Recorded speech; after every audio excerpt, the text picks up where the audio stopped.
Yes, we are operating in the stable asset space or the volatility management space, depending on how you want to frame it. Separately, Cardano is going to be the first ecosystem that we ultimately deploy these solutions on, but we think of this as a multi-chain solution. So similar to how USDC and USDT are issued across multiple chains, we have a technical strategy and a roadmap to enable us to go cross-chain, but certainly Cardano is going to be the first place where we start.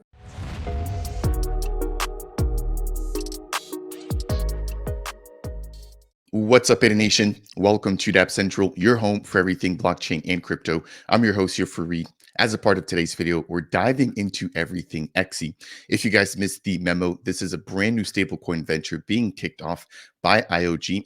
We now have 3 official members from the Algorand community, which have been announced to be leading this brand new venture.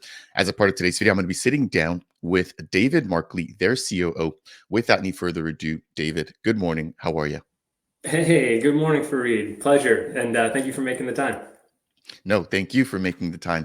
XSY has been a huge topic here. Of course, stablecoins themselves have been a huge topic. And today we're going to be diving into as much as we can surrounding that. So I know that your hands are probably tied with some of these questions that I've put together for the agenda, but I'm more than happy to pose them. And hopefully we can at least get a little bit more information, a little bit more clarity surrounding XSY. So we're going to be diving into everything that you guys have to offer. But before we do that, could we maybe get a little bit of an introduction from you, talking about your background, and then we're going to jump into what XSY is. Yeah, sure. I'll give you the long version here. And so I actually started my career as a mechanical engineer. I was working for an oil and gas company down in the Gulf of Mexico here in the States, and decided that using my talents for the oil empire was not something that I saw myself doing long term. And so serendipitously enough, there was a series of hydroelectric dams close to where I went to school that came on the market for sale. And so one of my classmates and I, we kind of pulled some capital together, and we ended up acquiring and then turning wrenches to make these dams generate power. The reason why that's all relevant is back in 2015, when we started that company, we had investigated Bitcoin as an alternative to the power purchase agreement that we had negotiated with the local town. And so we did a little proof of concept. We hooked up some miners. Ultimately, the price of Bitcoin was low, so low that our power purchase agreement was more profitable. And so we ended up, putting that on the shelf for the time being. But that was kind of my first foray into crypto, was way back in the day, kind of as an accident, as I was looking ways to, monetize these dams. Unfortunately, that startup was only a little bit of a base hit, not a home run. And so I ended up exiting. My partner still owns and operates them today, actually. So it's still a nice little lifestyle business. But that's where I really got introduced into software. And I joined a company called Carbon Black, cybersecurity company based in Boston. And they took a chance on me and, put me in a role as something called a product manager, where they were kind of like, hey, we need fresh eyes to take a look at this business. We're migrating to cloud. We're going through our, evolution with our customer base and shifting everybody from the on-prem solutions to the new cloud native solutions. And so I got to be a part of that ride, helped grow revenues to over 100 million ARR, ultimately went public, and then got acquired by VMware. And at that point in time, a lot of the people, a lot of the leaders, they ended up departing as part of that transition. And so I was looking for, what the next opportunity would be, and came back around to a little cryptocurrency company called Algorand. And so that's where I met Sean Ford, who's the CEO of XSY.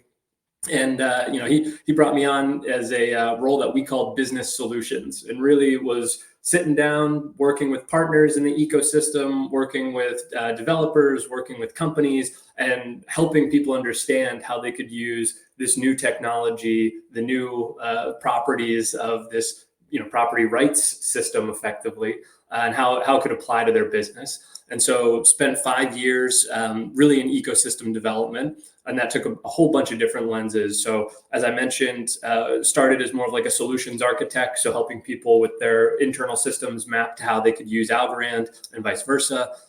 Then transitioned into more of a venture role, so had the opportunity to lead investment in a number of companies around the Algorand ecosystem. And then finally that kind of dovetailed into a little bit of a private equity like situation where, on some of our bigger bets, I parachuted in and was a chief product officer, the head of Web3 strategy, while we kind of rebuilt the executive teams. And that's where I got the chance to meet Brandon Wolf. And so we brought Brandon on as the VP of Technical Solutions. And basically, he and I would partner up and we'd parachute in and come up with the business strategy, the technical architecture, and kind of reimagine some of these businesses and then relaunch them with the new Web3 backing and strategy. And then I finally wrapped my time up at Algorand as the chief of staff to Sean. And so, Sean and I partnered over the last 5.5 years, but we partnered really closely. I was on the operations side when Sean was the CEO there at Algorand. So that brings us to XSY. And there's our mugshots. Good looking guys there. So Sean and I have been working together at Algorand for the last 5 years, and then we partnered. I took a little bit of time, so my wife and I, we just welcomed our 8-month-old daughter. So I took a little bit of time to be with her, and then right around September, October timeframe, Sean and I started working on what would be the next. We got connected with Charles, or reconnected with Charles. Sean and him have had a long-standing relationship, and XSY was born. Well, first and foremost, congratulations on your daughter. I'm sure that's an exciting part of your life right there that you're going through. While there's obviously a lot going on around you, not family related. So I want to say congrats. I also want to say welcome to the Cardano community. It sounds like you've been around the crypto community, specifically with Bitcoin and Algorand, for quite a bit of time, but it looks like you might be finally dipping your toes into Cardano. So I think that one of the things that people are known for, especially when it comes to Cardano, or what the Cardano community is known for, is just that, the community, right? So I'm excited to have you on board here. Sounds like you have a lot of experience when it comes to operations and just product management, right? So I think this is going to be an awesome fit. And I think, again, that I mentioned earlier, there's a huge need for what you, Sean, and Brandon will be bringing to the marketplace. That said, you kind of touched on the other two members, which was actually going to be one of my follow-up questions. So now let's maybe just jump straight into XSY. Let's talk about what it is, and maybe if you could explain to us here, what is the vision and the focus and the goal? Yeah.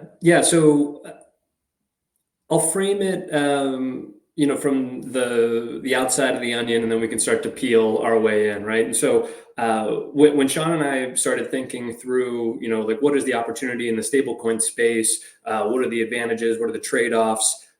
We started from obviously a canvas of what the existing solutions are. So without a doubt, USDT, USDC are by far, kind of the two gorillas, the 10-pound gorillas. And as a quick aside, Algorand was the first chain other than Ethereum to have both USDC and USDT issued natively on the chain. And so that's a long way of saying, I've worked with Jeremy Allaire. I've known him since he was at Bright Cove. We've got a great relationship. We've got good relationships with Cash and Elizabeth over there, their chief revenue officer and chief operating officer, respectively. We know the Tether team. We've worked with them for a similar amount of time.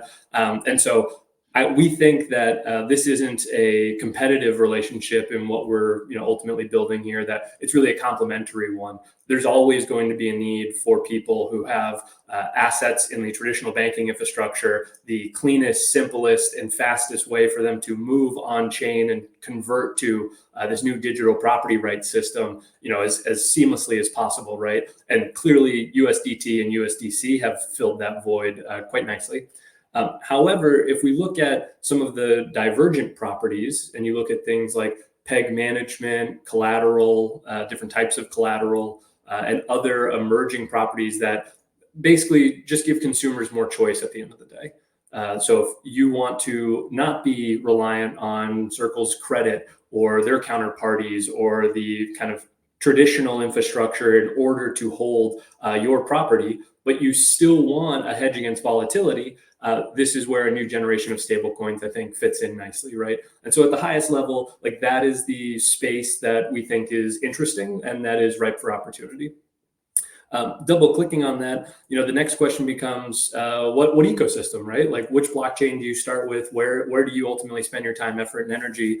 And again, I mentioned that Sean and Charles have had a long-standing relationship, but it's something that Sean and I identified independently, is that Cardano, as you put it, has a phenomenal community, a phenomenal ecosystem, but we know that there's a big opportunity to bring more liquidity, more market depth to the on-chain world of Cardano, right? And so as we started to circle the wagons, as they say, to use a Wyoming pun, we really quickly identified Charles is deeply passionate about this space, deeply passionate about stable coins in general. And Sean and I, as we started to envision what these products would look like, the different shapes they might take, we thought that there was a great fit. And so long way of saying, yes, we are operating in the stable asset space or the volatility management space, depending on how you want to frame it.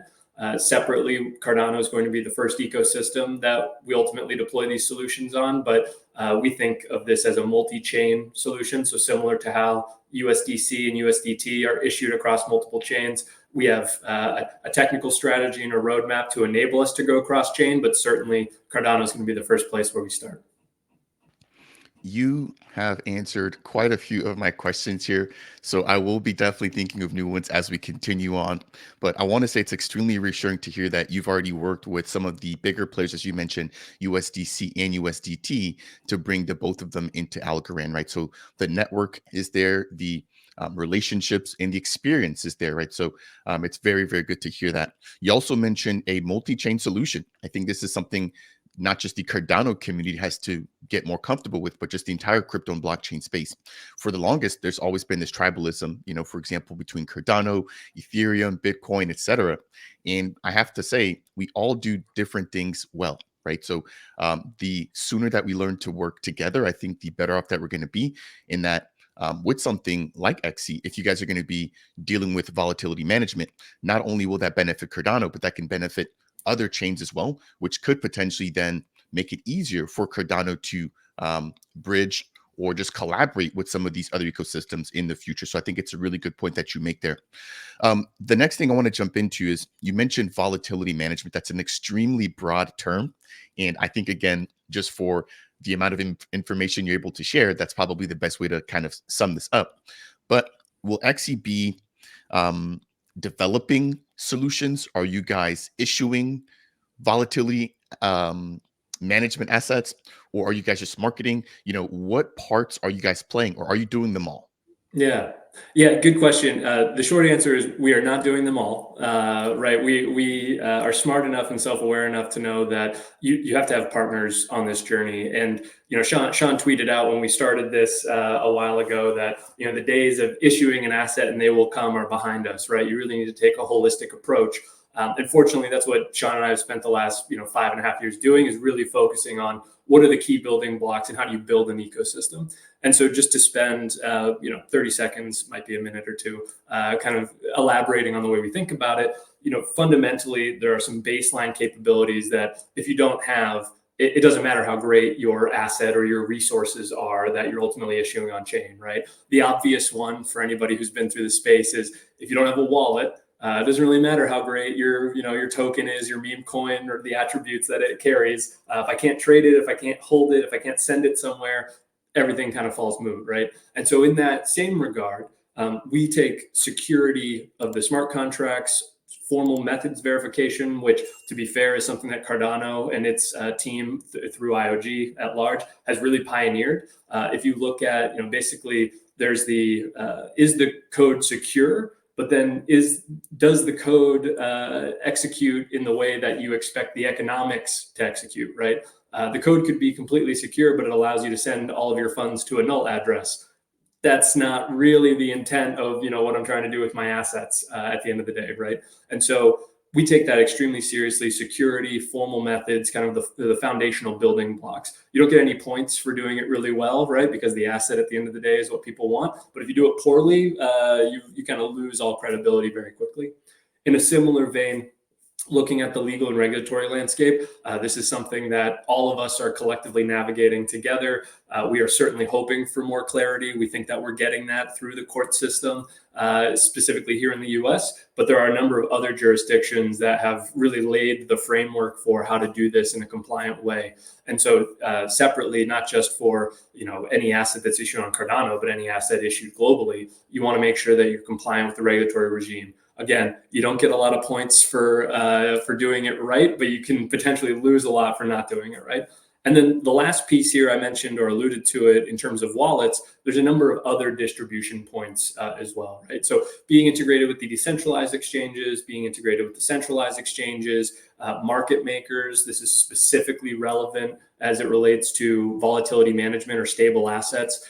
As an example, Circle doesn't market make and balance, the peg across all of the various ecosystems that they're issued on. They have partners that ensure that because the partners trust in Circle's creditworthiness and their stability mechanism and their track record, all of those partners will gladly trade USDC sub $1 and over $1 and make sure that it's at parity across all of the ecosystems.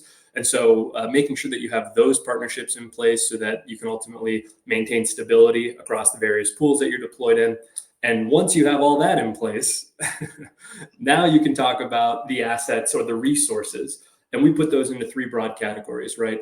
Mediums of exchange clearly have found product market fit and are the absolute jet fuel for everything we do on chain, whether it's DeFi, whether it's art, whether it's just pure payments. I mean, there is really no use case where stablecoins don't plot in or fit in nicely and then unlock more use cases on top of that. And so at the foundation, right, I mean, this is why it's core to XE's strategy, but I think core to Cardano's long-term success as well, is that having the right stable coins, the right mediums of exchange that are scalable, that have all of these baseline capabilities, that's paramount. Separately, we know that people come to blockchain for assets, right? Bitcoin was the pioneer. Ethereum enabled us to represent more types of assets. And Cardano certainly has set, in my opinion, the gold standard of decentralization, community involvement, governance, and is really setting itself up. Again, something that you don't get a lot of credit for, but if you do it poorly, it comes to bite you at the end, right? And so it's really setting itself up to be a long-term foundational platform that kind of exists throughout all of the bull and bear cycles, as we've already seen. And so those assets, right, whether it's ADA, whether it's Bitcoin, whether it's ETH, or new tokens that would be issued on top of the chain, again, would benefit from having a stable coin and benefit from having all of the core capabilities, whether it's economic validation, smart contract security, et cetera.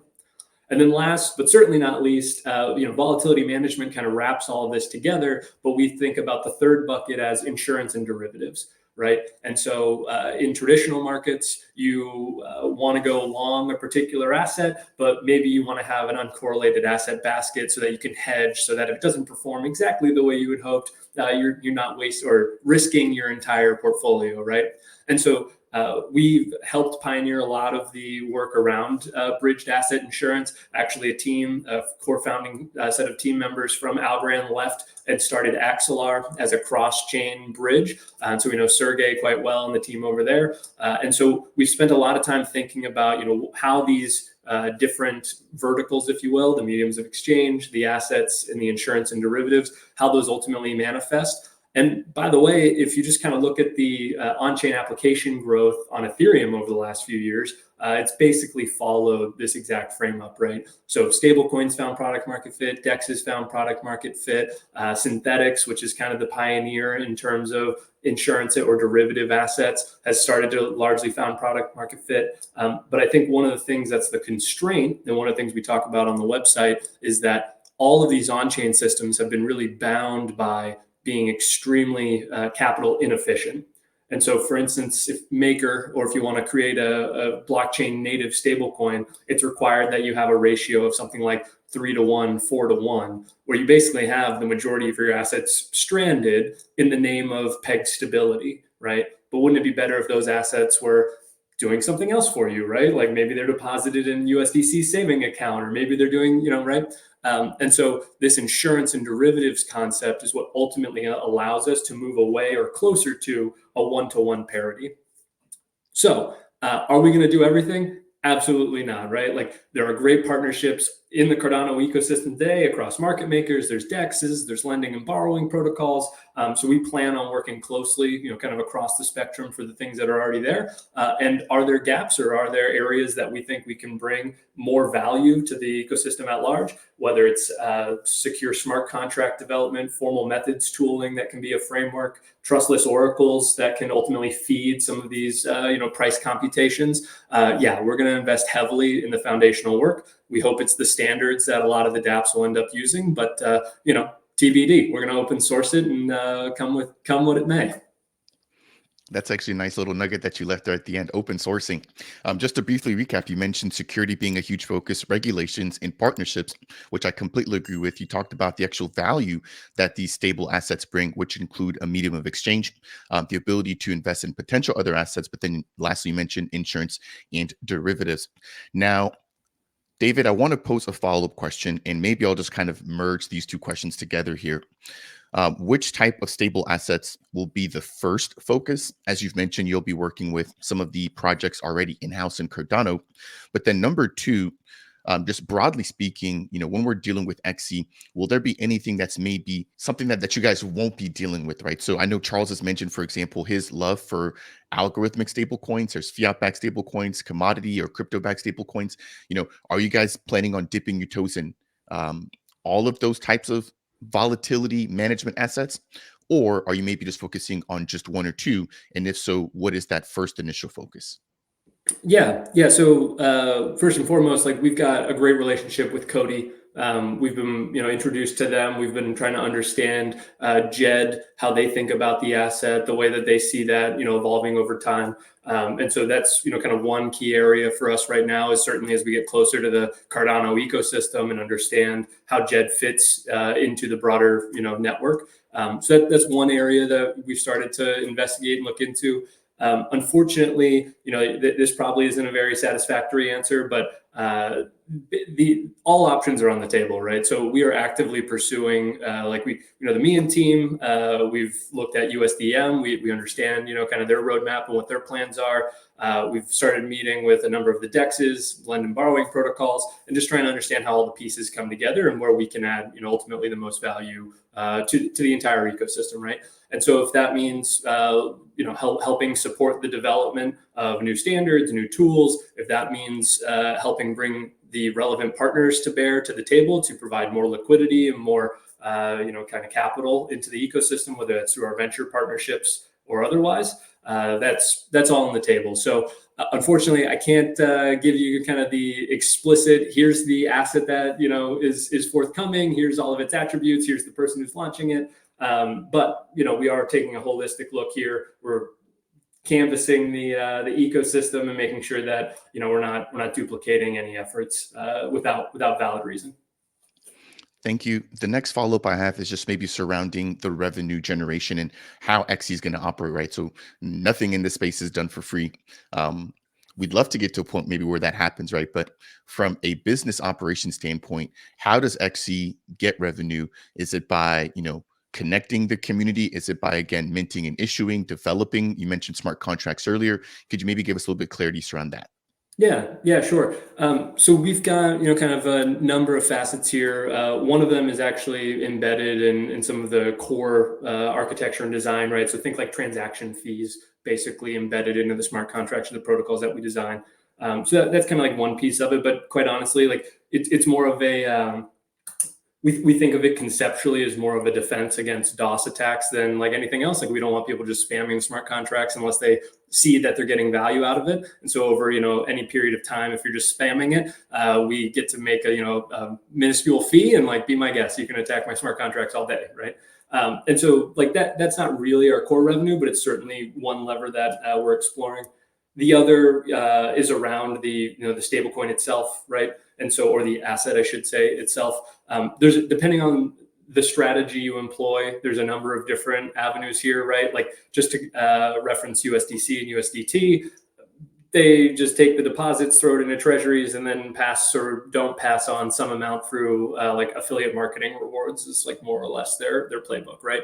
wildly profitable, extremely, efficient use of capital for them. And so, if there was a centrally issued stablecoin, that would certainly be like one area that we would explore. And then there's a variety of others, whether it's, an on-chain algorithmic stablecoin. There's a multitude of levers there, right? You can look at signage. You can look at arbitraging the token itself, so being a market maker. We haven't made commitments to do any of those things yet, right? So we're still evaluating and kind of looking at all of the options in front of us. And then, of course, we'll have a revenue model that supports the type of asset that ultimately, or the type of services that ultimately come to market, right? So again, not a super satisfactory answer. Our plan is to have, more to say kind of later this year in the next quarter or so. But right now, basically we're looking at all of the relevant levers for the needs of the ecosystem, and then we'll ultimately have a revenue model that's aligned with the overarching goal. I appreciate that. I've got a follow-up question here surrounding the Wyoming stablecoin. Now, given your prior answers, I can kind of probably see where this is going, but I'm going to go ahead and shoot anyways. But we're expecting for the actual Wyoming stablecoin, I believe, to come online, at least a beta version in Q3 of this year. There has been talks about the Ethereum Foundation and potential arms from within Cardano bidding to issue and basically be a partner for that stablecoin. Are there any plans for XE to be a part of that conversation? Yeah. So we're well aware of the Wyoming stable token opportunity. We have been kind of following its evolution for the last 7 months or so, give or take. IOG has been, kind of following its evolution since its inception, basically. And I'd argue that a large part of, kind of the ethos around a Wyoming stable token, why it would be beneficial to the state of Wyoming, how the state could help leverage this to continue to be a pioneer in crypto digital asset regulation more broadly. I think that we'd be remiss to not thank Charles for his efforts in that regard, right? And so, long story long, like, yes, Sean and I have deep experience from Algorand working on a number of, kind of government-led projects or large institutional projects in terms of exploring tokenization. But what I say is this isn't a sprint; it's a marathon. These things take a lot of time. If you've just been following the RFI and the RFP process, right, that it's still very much in its early development stage, and so. To answer your question, we've been following along. We're well aware. IOG is certainly well aware of what's happening in Wyoming, and if it fits, we've endeavored to support the state, and then of course support Cardano through those efforts as well. Thank you. I've got one last question before I get your closing thoughts and let you go here for the day. And this is surrounding USDT and USDC. So earlier you mentioned your prior experience dealing with those two entities back at Algorand. There's been a huge conversation about getting USDC natively or even potentially USDT here on Cardano. And there were, I would say, probably a couple of months where that was a really huge talking point before the launch of USDM. Now we've got the launch of USDM. You've mentioned you guys are more than open to working with some of these in-house projects. Would you also be willing to work very closely with USDC or USDT to also bring them into the Cardano ecosystem, understanding that you guys are also producing your own volatility management assets that may directly compete against some of theirs?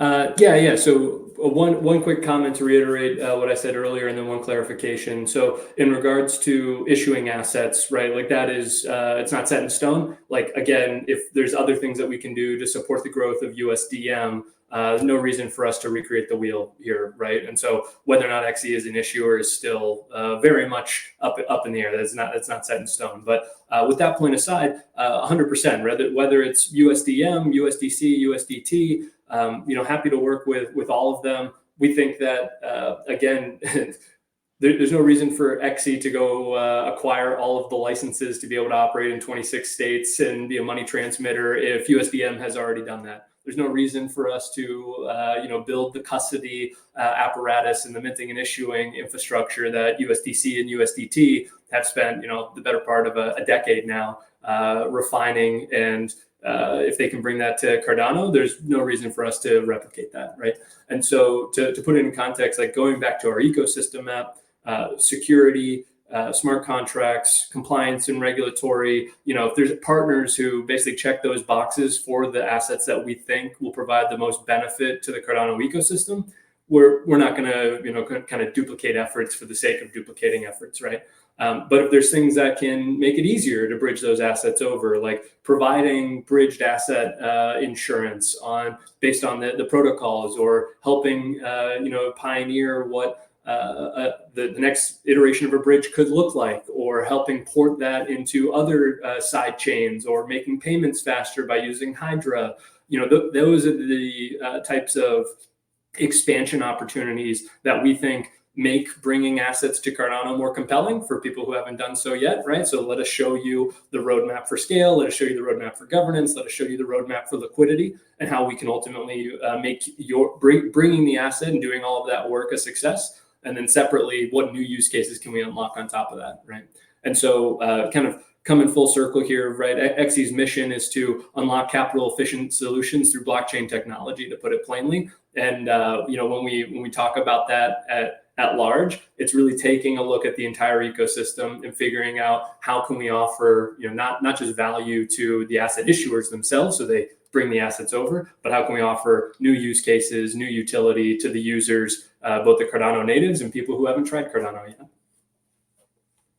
Very nice summarization there, and I appreciate again your transparency, sharing as much as you can here with us. When can we expect for you guys to actually go live?